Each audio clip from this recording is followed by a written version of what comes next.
Well, godly play is a methodology in children's ministry that's been around for a number of decades, actually.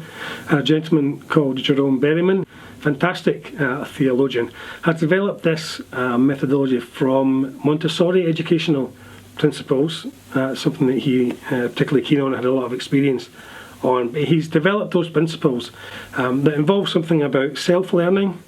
So children are encouraged to learn from themselves and find their own answers to the questions they might have.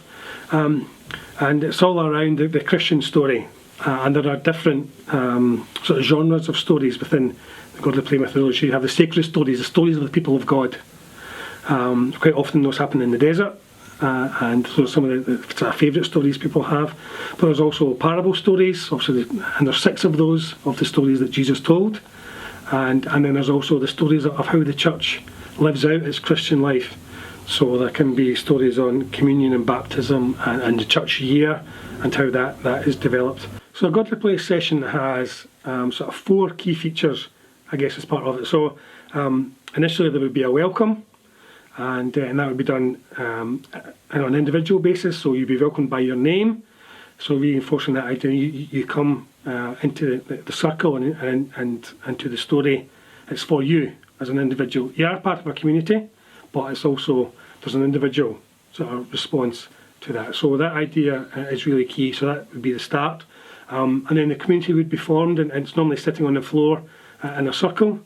And so there was some very sort of short activity. It might just simply be saying the piece around the circle, for example, or simply welcoming each other. There might be a little song or a chorus that you might share together, but some way of forming in that circle community would sort of follow that.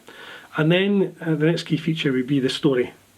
So that would be a sacred story or a parable or the church year or something like that. So then that is told by the storyteller. There would always be 2 people in a godly play session. You have the storyteller and the doorkeeper. So the doorkeeper would do the welcome, and it allows the storyteller to focus on the story. So the story is shared with the group. Following the story, there would normally be either some kind of wondering response. So that might be verbal wondering, it might be some questions that people can respond to, or it may be that they would invite people to think about, is there something from around the room that you want to bring to the story that's about you or your response to that story. Following that, there's a time for individual response. So there would be perhaps some craft materials made available. Some of the other story materials would normally be available, or there's some books, or just some things to contemplate on yourself, some Bibles obviously, or other kind of Bible story books, or and just you're given space to respond however you would want. Some people just like to sit and think quietly, or pray, or just doodle, or some people like to make something quite constructive. But the key thing about godly play is there isn't any sort of evaluation of that. There's no show and tell at the end of that time. That response time is for you, and is between you and God, however you have chosen to respond. Whatever you need to do in that moment, you're given space to do. And then you'll be invited back at the end of that time, back to join the circle, and there would be what's called a feast. Now that can be as elaborate or as basic as the context allows. So it might be as simple as a drink of water or a drink of juice and a grape and a wee biscuit or something like that. And that then should be allowed to develop into more of a fellowship time. So that's where you talk about what you're doing this week, or how your day's been, or what's coming up next week, or you'd hear about just what's going on in people's lives. It's that fellowship time. And then at the end of that would be the individual sort of conclusion, and you kind of go out one by one as well and wished well, or for the blessed rest of the day or rest of the week until you meet again. So those are the kind of key elements of a godly play session. Sometimes again it's difficult to explain because until you experience it, but what I've found is that people have a freedom to really respond, and they reflect at a really deep level, and I think increasingly deep the more you experience godly play. So for example, those wondering questions at the end of the story, what hooked me, I actually did the training. They do a 3-day training course to be accredited as a storyteller, and I did that course at least a year before I ever actually told a godly play story to a group of children. So I wasn't maybe fully convinced after doing the training. And it wasn't until another Godly Play trainer sort of said to me, you need go and tell a story with a group of children and see for yourself whether it works or not. If you're not convinced, go and try it, suck it and see. So I went actually to a kids club at Cumbernauld Divisional on a Friday night. And normally at the end it was a fun club, running around games and something, and a kind of God spot, a little bit of something for 5 minutes, really, at the end. But I was in charge that evening because the people who are normally in charge were on holidays. That's the reason why I was there, to kind of give that additional support. And I thought, right, okay, I'll tell a Godly Play story and do the one. Which obviously wasn't supposed to do a full session, but I did story and wondering.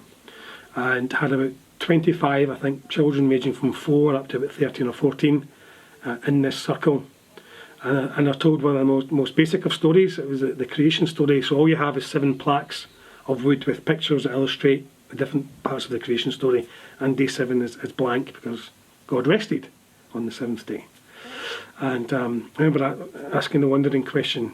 Initially during the story, there was just complete silence and total focus on the story. And the other leaders who were there remarked very much enthusiastically afterwards they had never seen that group sit so still and be so engaged with anything ever before. And they were just astounded that their group of children had sat and engaged and focused on this story for that length of time, 10-15 minutes probably, engaging in that story. And then beyond that, the wondering questions was what totally blew me away. So one of the questions you ask in those types of stories is there anything that we could remove or take out from this story and yet still have everything we need for the story? So there was a little bit of discussion around different days that could have been removed, and then eventually it's obvious when normally said someone takes away day 7 because there's nothing there. So this little girl next to me sort of leant forward and moved the day 7 plaque and said, well, you can maybe take away day 7 because there's nothing there. There was absolute uproar on the other side of the circle. They raised the voices. Don't you take away my rest. I need my rest. Put that back. I need my rest. And I think from that moment on, I was hooked.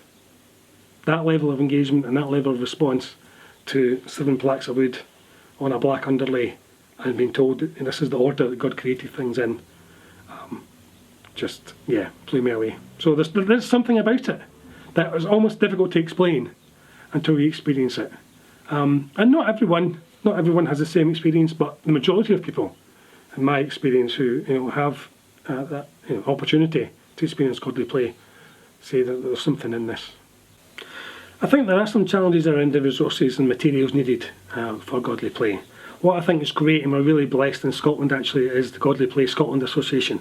They'll actually put on making materials days and give you all the sort of basic resources that you need to put a story together.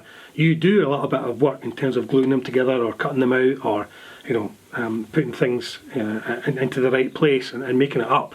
But the raw resources are there for you. You buy the raw resources and you're actually given guidance on how to put it together. That's the kind of really key, because I'm hopeless at crafts or anything DIY. That's just not me. So I went to one of these making materials days and came away with 2 or 3 stories because I had been given help to put them together. The raw materials are all there for you to buy, and pretty reasonable cost actually. And the fact that you can reuse them time and time again. And one of the key things about Godly Play is you don't simply tell a story once. You will tell it 3, 4, 5 times because children will ask you to tell the same story over again. And I think if over a period of time, if you compared the amount of money you would spend on buying your standard books for children's ministry resources that most churches would spend money on, you compare that over a period of time to the money you would invest in Godly Play resources which you reuse, and as I say, many you can make yourself, then I think over a period of time that those costs are certainly evened out, if not the resources that Godly Play offer as well presents good value for money. It resources people who are involved in children's ministry because you're not having to sit on a Saturday night and cut out 20 or 30 different things for the children to use the next day. You leave the craft resources in their basic state. You just buy the pipe cleaners or the paper or the colour things or paints or whatever, and it's up to the children what they do with that. So it actually resources in that way as well. So that's the added benefit that comes in terms of how it resources churches. But no doubt there is an initial investment, but I think that the impact you'll see back from that is well worth it. And you don't, it's ideal if you can give over a whole room to be a godly play classroom, but that's a very unique situation. Mostly it's a case of setting those things up on a week by week basis. And Alex Mackenzie, who's the trainer in Scotland, says that she often takes resources to places, obviously do these kind of discovery days, and within 20 minutes she can set up the basics of a godly play room, things you can fit in the boot of her car, and so it can be done on that sort of mobile or set up, tear down weekly basis. Well, for me, to find out more about godly play, there are two websites. There's the Godly Play UK website, which is also linked to the Godly Play Scotland websites, and both those places will give you a sort of basic overview of what Godly Play is, and Godly Play Scotland will put on these introductory days from time to time, and they're making materials days, and or will respond to an invitation to put on these days in your area if that is something you wanted to follow up.